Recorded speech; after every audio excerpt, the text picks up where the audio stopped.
I dropped my sign. Good morning, everybody. Welcome. Today is Thursday, March 7th, 2019. My name is Jeremy, and this is my first cup of coffee. Oh, it's so good. It's so good. So, woke up to the cat going, which is always the worst way to wake up. I don't know that there's a worse way to, no, I'm sure there are plenty of worse ways to wake up. That's the worst way I ever wake up. Bright sky. I don't see blue yet. I can't tell if it's going to snow. It might snow. So it being Thursday, new podcast episode out today from Martial Arts Radio. Today's episode, it's titled the role of parents during classes, something like that. Basically, it's an episode where I give my thoughts on the responsibility that parents of martial arts students play with their training. Parents have a responsibility. Parents have an influence over their children, obviously. Good morning, Kelly.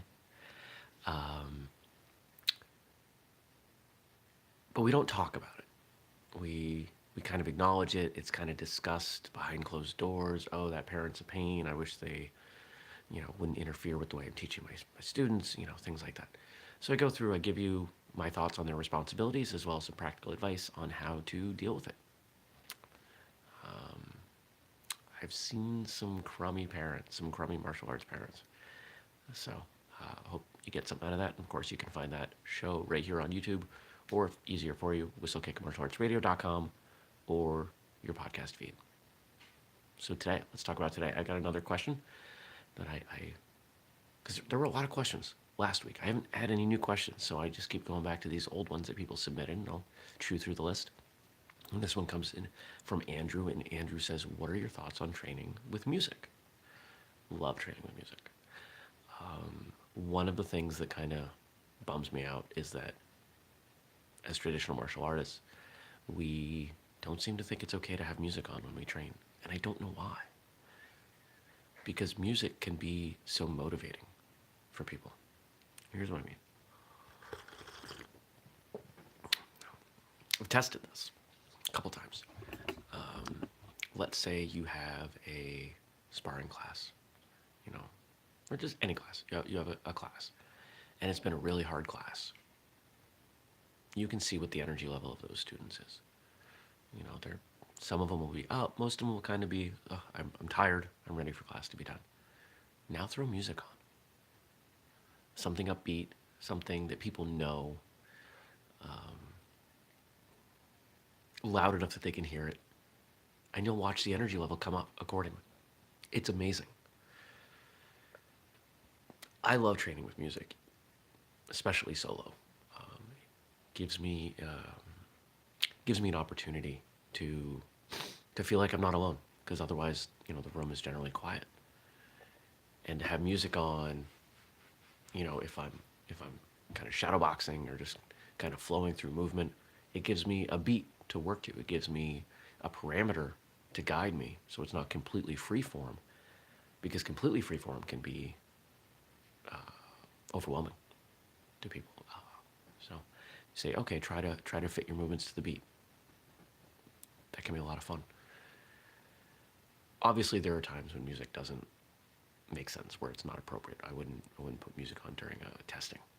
I wouldn't put music on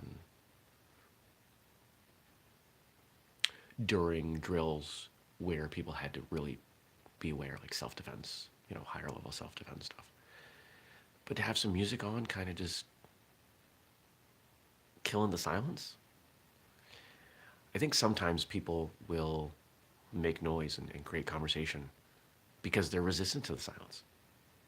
Maybe music isn't the ideal thing to have, but it's better than a bunch of people talking out of turn. And heck, you could even, in some environments, turn the music up loud enough that they can't talk. You give them an instruction, crank the tunes, and they can't talk to each other. So they have to do.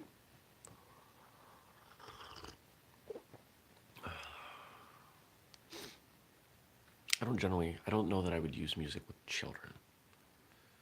because I think for them it would be a distraction.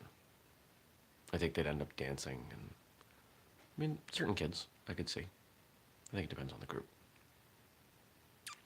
Yeah, yeah. So music. Don't be afraid of music. Love music. And some advice on choosing music. Um, little little known fact about me: I spent about 10 years as a DJ, primarily for weddings, and the music that is best to play is music that people know. People will respond to music that they know over music that they don't like, of course. Even if it's music that they kind of if they know it, they're fine.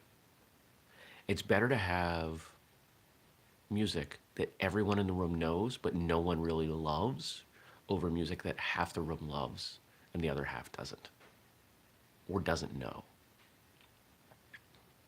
Which is why when you go to weddings and things, most of the time, if it's a good DJ, they're playing stuff from the 60s to the 80s and depending on the age bracket, 90s.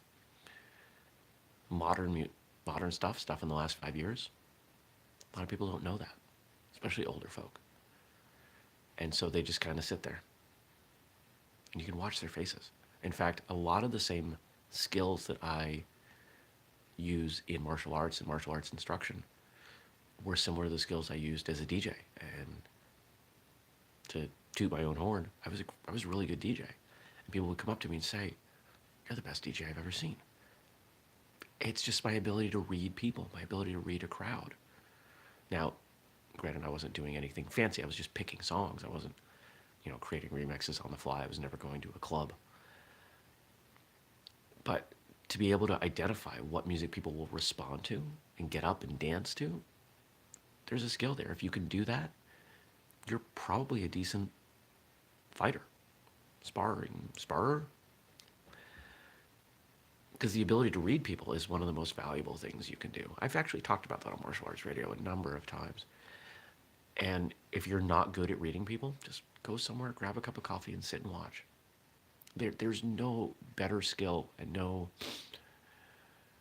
more valuable skill that you can develop at any time in life than the ability to read people and understand how they're going to act based on the environment. In fact, one of the things that makes this show hard for me and makes the Thursday episodes of Martial Arts Radio hard for me is I don't have anybody to read. When I do the interviews, even though I don't get to see the person most of the time, I can hear them.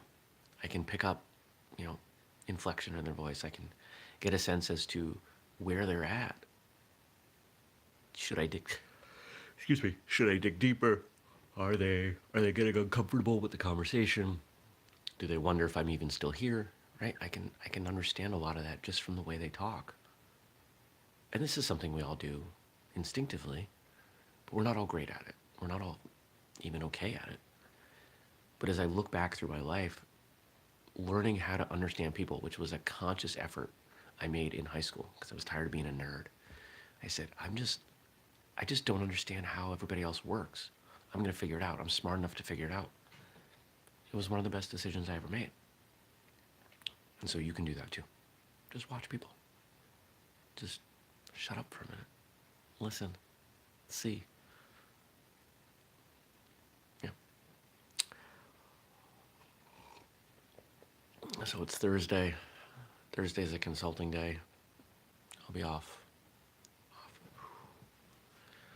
And then attending a comedy show tonight, fundraiser with some friends. And let's see, what was yesterday? Coach CrossFit, got a lot done. Oh, working on a new shirt design that I think everybody's gonna like. I did the rough mock-up and I was sending it off to the artist to see what we can come back with. I like coming up with ideas. That's the fun part of my job. If you couldn't tell, it's the reason we do 20,000 different things, because I like the ideas. I'm gonna work on that. There's a new website. We're working on a new project. Yeah, there's just a lot going on. So I hope you have a great day. I hope today kicks some butt. Go listen to that episode of Martial Arts Radio. And I'll I'll see you back here tomorrow.